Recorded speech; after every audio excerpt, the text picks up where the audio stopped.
Fala aí pessoal, tudo bem com vocês? Os livros, em muitos casos, são uma forma da gente fugir da nossa realidade. Um momento para respirar, esquecer os problemas e entrar num universo completamente diferente. Levando essa diferença de universos ao extremo, nós temos os livros de fantasia que nos mostram a complexidade de mundos fantásticos. E O Hobbit é um destaque desse gênero de fantasia que muita gente gosta muito e eu também já considero ele um dos favoritos da minha vida. Esse livro foi publicado em 1937 e o autor é o J.R.R. Tolkien, seguramente um dos, se não o maior autor de fantasia de todos os tempos. E O Hobbit é uma daquelas histórias que atravessam gerações sem perder a magia. Apesar de costumeiramente ser classificado como um livro infanto-juvenil, O Hobbit está longe de ser um livro para criança bobo ou raso. Ele funciona, na verdade, como uma porta de entrada para um universo complexo e extremamente fantástico que o Tolkien cria, que depois vai ser expandido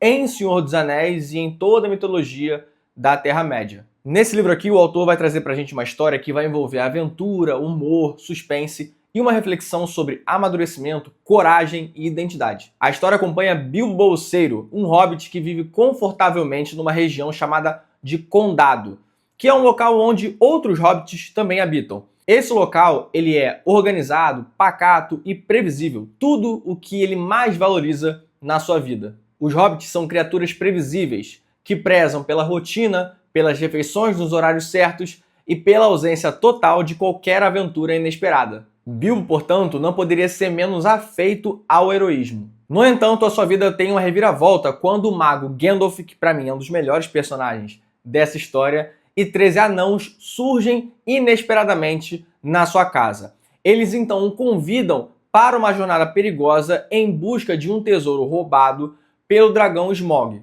E antes que você me corrija, nessa história se fala anãos mesmo. Isso é por conta do Tolkien usar na sua escrita uma língua inglesa mais arcaica, que na tradução acabou ficando dessa forma. Mas enfim, a partir do encontro desses personagens, o autor vai construir uma narrativa clássica de jornada aventuresca, na qual o protagonista vai ser arrancado da sua zona de conforto e vai ser lançado em um mundo completamente desconhecido. Um dos grandes méritos dessa história aqui é a construção do Bilbo como um herói improvável. Diferente de heróis tradicionais, o protagonista aqui não é forte, não é destemido e muito menos deseja qualquer aventura. Não tem nada de muito especial nele a princípio, mas é justamente isso que reforça o ponto que o Tolkien quer trazer aqui. A história de O Hobbit, e eu acho que isso também vale para O Senhor dos Anéis, é uma história sobre pessoas comuns e em como as suas pequenas atitudes podem ajudar a mudar o mundo. A coragem de Bilbo surge gradualmente, muitas vezes de forma involuntária, à medida que ele se vê diante de desafios perigosos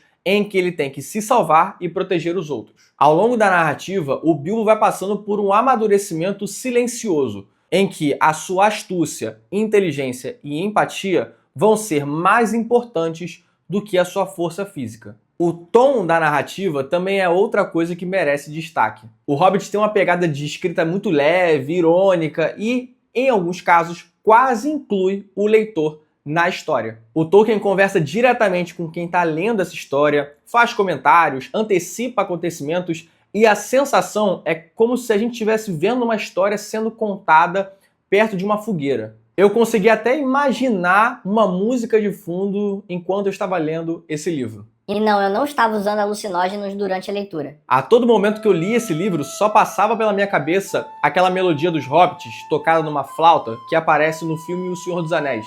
E eu acho que também aparece no filme do Hobbit.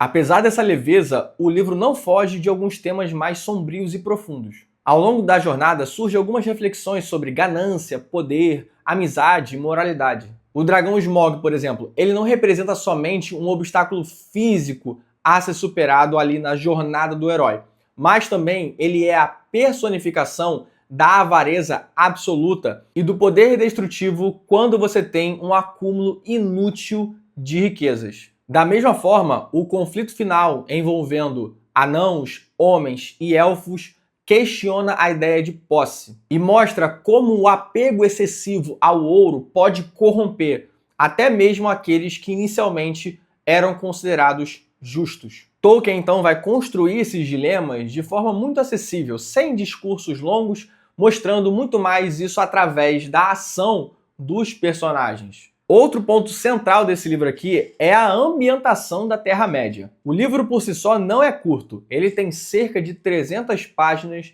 nessa edição, mas é uma obra relativamente curta comparada ao universo que o autor criou. E mesmo em poucas páginas, o Tolkien demonstra toda a sua maestria impressionante para construir esse mundo vivo, cheia de criaturas distintas, culturas próprias e paisagens incríveis. Estamos falando de trolls, goblins, elfos, lobos gigantes e dragões que vão surgindo pelo caminho, cada um deles com características muito marcantes. Além disso, é impossível de passar por essa história sem mencionar o Gollum, ou também muito conhecido como Sméagol, e o seu famoso Enigma do Anel. O encontro entre o Bilbo e o Gollum nas profundezas sombrias das montanhas é um dos momentos mais memoráveis dessa história. Ali, o Tolkien vai nos mostrar pela primeira vez um anel de forma quase despretensiosa, sem mencionar e destrinchar a sua real importância para a mitologia